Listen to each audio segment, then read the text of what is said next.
back to Silver Moments with Dr. Marsha Baltimore.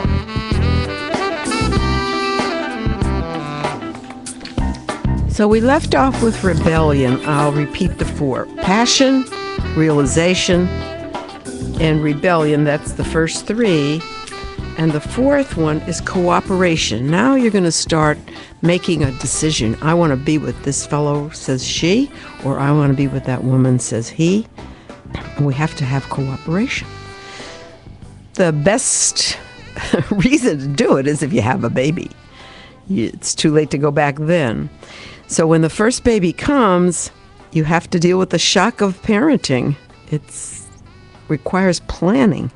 Who's going to be home for the baby? What time is the person coming home? When does the other person get a break? How do you divide the tasks? Who's going to do the marketing? Who's going to do the cleaning? How do you handle his mother and how does he handle your mother? And so on. That's cooperation. You plan it. You don't let it happen to you. The next step is reunion. Reunion happens when the children get to be 18 and 19 and leave the house. So then you and your husband or you and your wife can be lovers and friends again. And that is a very big decision point. Let me give you some statistics that will help you make that decision to stay together. The cost of the average wedding is $20,000. This is from the United States Census. The cost of the average divorce is $20,000. So you have a break even of nothing. Marriages ending in divorce set up like this. First marriages, 50% get divorced. Second marriages, listen to this, 67%. It went up 17%, end in divorce. Now, what do you think is going to happen to thirds? Is it going to go up or is it going to go down near the 50, which is a chance? It goes up, according to the census, to 74% in the third marriage. That's a problem right there. People are not trying to keep that marriage going when the kids are gone. They're looking for other outlets. So you have to know you're up against that. Now let's talk who's happy in the marriage. Those are statistically analyzed by the government in the United States. Happy at 5 years is 86% of the marriages, both parts of the marriage, both couples. And at 10 years, it goes down a little to 80% are happy. So it went down 6%. It's very difficult. You have to work at it. It doesn't just happen. Now we're going to talk about the divorced people who stay and those who stayed married. There's a difference in their financing. The relative increase in wealth between single people or a single divorced person who was married and then got divorced, and the couple that stays married, the increase in wealth is for the couple by 85%. That's not an accident. Because when you're with your mate, you're careful about the money and you have two incomes or two retirements to manage. You don't have one on anymore. So at 85% of a relative increase in wealth if you stay married, that ought to be enough to keep you married. The longevity bonus for a married man is also a bonus for him of 1.7 years on his life if he stays married. 1.7 years more if he stays married. Now, those are mind-blowing statistics. That 85% especially of the money is because you're together. And when you're separated, each of you takes your own money out, and you can't make a saving like that. What causes the difference here is the next question I have. Between attitudes of men and attitudes of women.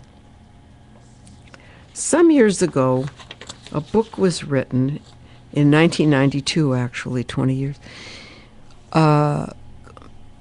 It says, men are from Mars and women are from Venus. What does that mean? That means they're different. A fellow by the name of John Gray, PhD, wrote that book. And he talks in that book that men like to achieve results. They look at Steve Jobs today.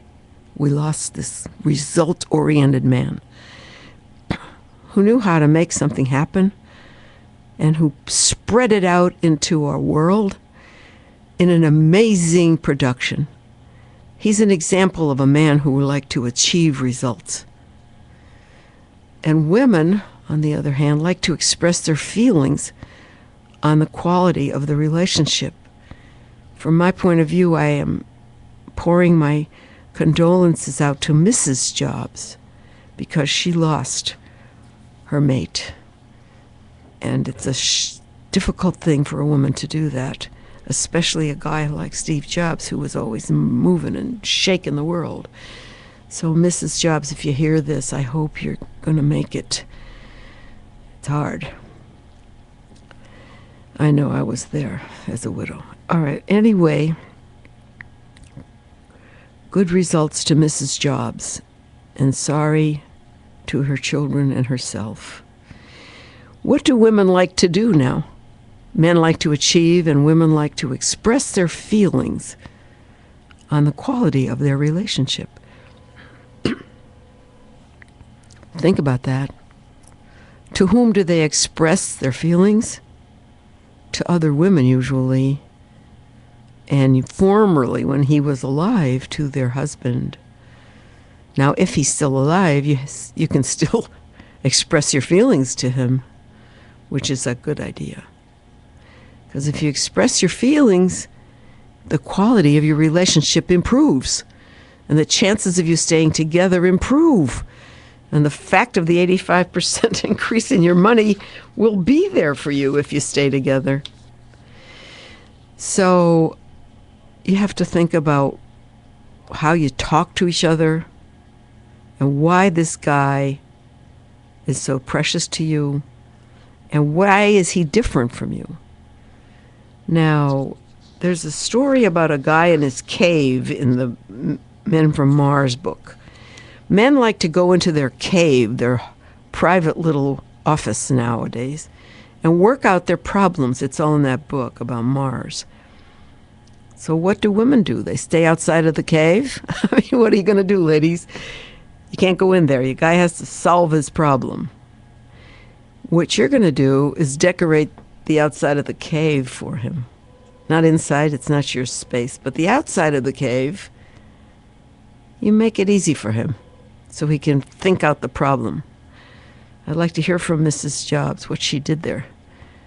You know, when he was trying to say iPod, tablet, what was he saying? What was she saying? That would be interesting for her to tell us, but she may not want to part with that information. But at any rate, the women can decorate outside of the cave, and then she wants to talk or ask questions. So what does the guy have to do? He has to listen. So they're in independent places, the men and the women. He's in the cave, she's outside of the cave, and he wants to work and she wants him to listen. There's your problem. You can call me back and tell me how you'd solve that problem at 1-800-336-2225. How would you solve that problem?